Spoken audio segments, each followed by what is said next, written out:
Neoskin for unwanted hair removal treatment. Your skin and hair care is just a phone call away. మంత్రి గారు కోమటిరెడ్డి వెంకటరెడ్డి గారు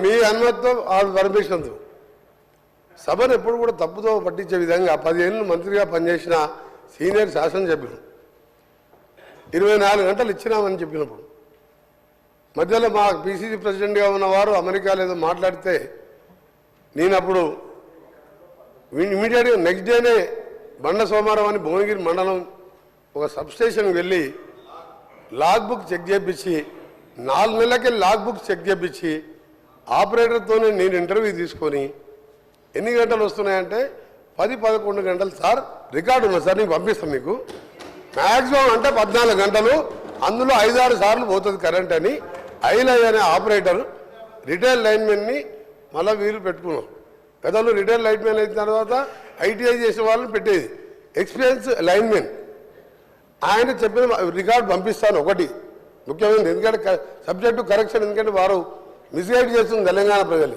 24 గంటలు ఎప్పుడు ఇయ్యలే 5 ఏళ్ళు ఎమ్మెల్యేగా ఉన్నా 5 ఏళ్ళు ఎంపీగా ఉన్నా 1000 గ్రామాలు తిరిగినా దాన్ని విత్డ్రా చేసుకోవాలి వాళ్ళు 24 గంటలే ఆ లాగ్ బుక్స్ సాయంత్రం వరకు ఆదిలాబాదు నల్గొండ అలంపూర్కి వెళ్ళి రాత్రి వరకల్లా మొత్తం తీసుకొచ్చి హైదరాబాద్లో ఓ లాకర్లో పెట్టి దాల విషయం ఎందుకంటే దాన్ని ప్రూవ్ అవుతుంది అధ్యక్ష నేను వీడియో మీకు పంపిస్తా మీరు వీడియో ప్లే చేయండి అసెంబ్లీలో అందుకనే దయచేసి గౌరవ సభ్యులకు మీ మీద గౌరవం ఉన్నది మీరు దాన్ని విత్డ్రా చేసుకోండి రెండోది అధ్యక్ష రైతు బంధు గురించి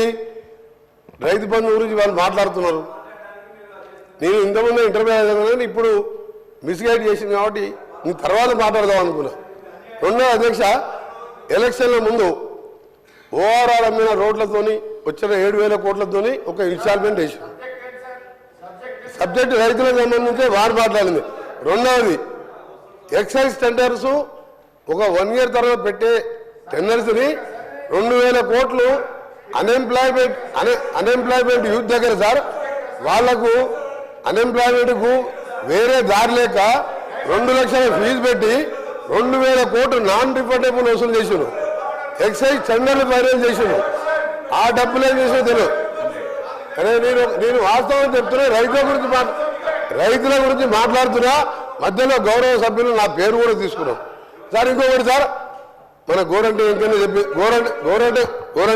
గారు చెప్పిందంతే ఒకటే ఎగ్జాంపుల్ నల్గొండ జిల్లాకి వెళ్దాం ఇక్కడికి వెళ్ళి అర్జెంట్ చేసిన తర్వాత అందరం కలిసి బస్సులో మొత్తం నల్గొండ జిల్లా అందరం తిరుగుతాం సార్ నల్గొండ జిల్లాలో ఒక్క కొత్త ఎకరానికి ఆయకట్టు 10 ఏళ్లలో ఇచ్చినట్టు రుజువు చేస్తే నేను ఇక్కడి నుంచి రాజీనామా చేసి రాజకీయాలు బంద్కేసుకొని అంటే నల్గొండ జిల్లా కూడా తెలంగాణలోనే ఉంది సార్ మొత్తం కానీ సార్ నేను చాలా సీరియస్గా చెప్తున్నా ఎందుకంటే నేను జిల్లాలో ప్రజల మధ్య ఉండే అందరిలాగే నేను కూడా ఒక్క జిల్లా ఒక్క ఎకరానికి సార్ ఒక్కటిసారి ఎగ్జాంపుల్ సార్ మా ఏం మార్పు మా కొండపోచమ్మ మల్లన్న సాగర్ రంగనాయక్ సార్ కడుపు నిండా నీళ్ళు ఉంటాయి సార్ ఆడ నుంచి ఒక 200-300 కోట్లు పెడితే ఆలేరులో గన్నమల్ల రిజర్వాయర్ వీరే టెండర్ పిలిచిండ్రు క్యాన్సల్ చేసిండ్రు 16-20 కిలోమీటర్ లైన్ వేస్తే 1,50,000 ఎకరాలు నీళ్ళు సార్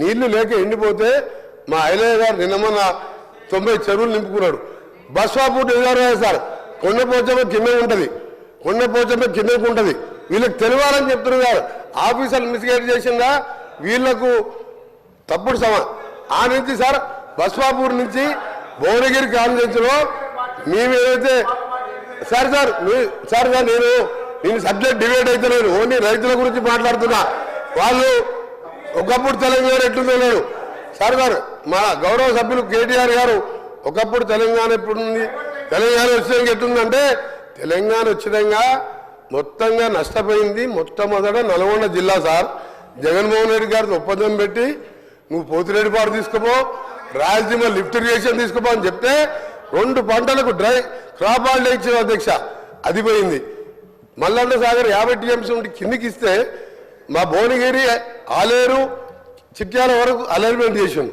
దాన్ని టేకప్ చేయలే మీ నల్గొండ తెలంగాణలో ఉన్నవా లేదా నాకు ఇప్పుడు ఇంకొకటి ఇంక చివరిగా సార్ నేను ఎందుకు చెప్తున్నానంటే కరెంటు విషయంలో ఉచిత కరెంటు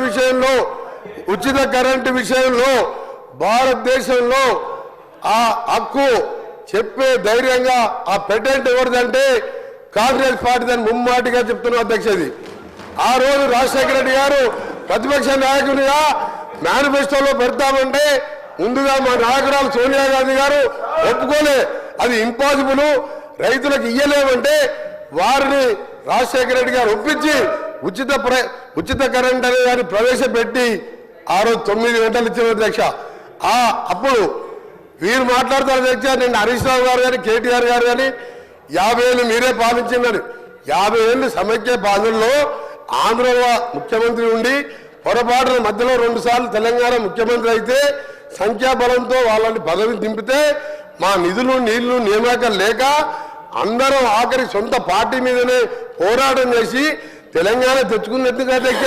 మాకు అదేం అవుతుందనే కదా, దాన్ని అన్యాయంగా దళితుని ముఖ్యమంత్రి చేస్తా 3 ఎకరాలు ఇస్తా నీ బిడ్డలో అనుకుంటా మోసం చేసి 10 ఏళ్ళు పాలిస్తుంది. ఇవాళ మేము 10 ఏళ్ళ కర్మ మీది. 50 ఏళ్ళలో నాగార్జున సాగర్ కానీ శ్రీశైలం కానీ శ్రీశైలం ప్రాజెక్ట్ కానీ సాగర్ కానీ శ్రీరామ్ సాగర్ కానీ వరద కాలువలు కానీ ఇవన్నీ పూర్తి చేసింది మేము ఆ 50 ఏళ్ళ. అయినా ఆంధ్రులు మాకు సరి అయిన నిధులు ఇస్తలేరు, మా ఉద్యోగాలు తీసుకుపోతున్నది కొట్లాడి తెచ్చుకున్న తెలంగాణలో మోసంతో అధికారంలోకి వచ్చి 10 ఏళ్లలో 40 కుటుంబాలు బాగుపడ్డాయి అధ్యక్ష. వీళ్ళు అంటారు కరెంట్ ఇచ్చిరు నీళ్ళు ఇచ్చిరు అని. ఏమి ఇయ్యలే అధ్యక్ష, ఏమి ఇయ్యలే. ఇవాళ 100 ఏళ్ళు వెనకకి తీసుకుపోయి కళ్ళకి నీళ్లు పెట్టుకుని ఊళ్ళల్లో పోతే మనం పైసా జమ చేసి 25 లక్షల మందికి 2 లక్షల లెక్క. నువ్వు లక్షిస్తాను హరీష్ రావు గారు కూర్చో, లక్షిస్తాను 6 ముక్కలు చేసావు. 6 ముక్కలు చేస్తే బ్యాంకు వాళ్ళు వడ్డీకి ఇరిగమైంది. 1,50,00,000 కోట్లు అప్పు తీసుకొస్తే మేడిగడ్డ అన్నారం సుమ్మిలా కడితే వెదిరే శ్రీరామ్ అని వాళ్ళు ఇచ్చిండు. రేపో మాపో అవి కూడా కూలిపోతాయని చెప్పిండు. ఏం చేశాను? కూలిపోయే ప్రాజెక్టు కట్టావు, మొత్తం మోసం చేసినావు, మీ కుటుంబాలు బాగుపడ్డాయి. పోదాంపా తెలంగాణకి ఏమిటికి వస్తుందో 50,000 కోట్లు 50,000 కోట్లు అధ్యక్ష. 50,000 కోట్లు మిషన్ దగ్గర ఇంటిని నల్లా నీళ్ళు ఇవ్వకపోతే ఓట్లు అడగలను. పోదాంపా సిరిసిల్ల ఊరికి పోదాం, సిరిసిల్ల గారి సిద్దిపేట గారి ఒక ఊరికి పోదాం, నల్లా ఇప్పుదాం. నీళ్ళు వచ్చినాయంటే మళ్ళీసారి మేము ఓట్లు అడగాం. ఒక్క దగ్గర లేదబ్బా 50,000 కోట్లు తినేసిండు. మిషన్ దగ్గర మీద 50,000 కోట్లు తినేసిండు. తినుడు తప్ప అన్ని తిని ఇవాళ సంవత్సరంలో నేను దారులు పెరగాలంటే నేషనల్ క్యాబినెట్ కార్డు అధ్యక్ష. ఒక నిమిషం చివరిగా లాస్ట్ పాయింట్, గౌరవ సభ్యులు కేటీఆర్ గారికి నేను చెప్తున్నా, హరీష్ రావు గారికి నేను సమాధానం చెప్తలేను, వారికి మాట్లాడే హక్కు లేదు. ఆయన డిప్యూటీ లీడర్ కాదు, ఆయన సిఆర్పి సెక్రటరీ కాదు, ఒక ఎమ్మెల్యే. ఆయన చెప్తలేను. ప్రశ్న సబ్జెక్ట్ మాట్లాడుతున్న కేటీఆర్ గారికి నేను సమాధానం చెప్తున్నా. నేను ఒకటే చెప్తున్నా, క్రైమ్ రికార్డు చేయండి. ఆత్మహత్యలు 2013 వరకు ఎందుకుంటే 2024 ఈ రోజు మా 1 సంవత్సర కాలంలో తగ్గినాయా లేదా నేషనల్ క్రైమ్ రికార్డు తెప్పిద్దాం. ఎందుకు అబద్ధాలు చెప్తారు అధ్యక్ష? సభను ఎందుకు తప్పొట్టిస్తారు? ప్రజలను ఎందుకు తప్పొట్టిస్తారు? దయచేసి వాస్తవాలు రైతు భరోసా మీద మేము మా మంత్రి గారు చెప్పేది, మా ముఖ్యమంత్రి గారు చెప్పేది రిప్లై వినండి.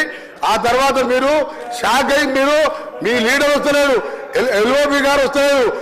వచ్చే సెషన్కి వెళ్ళి మీరు ఎవరు కూడా ఆ సభకు రారు. సుమన్ టీవీలో మీ పర్సనల్ అండ్ బిజినెస్ ప్రమోషన్స్ కోసం కింది నెంబర్కి కాంటాక్ట్ చేయండి.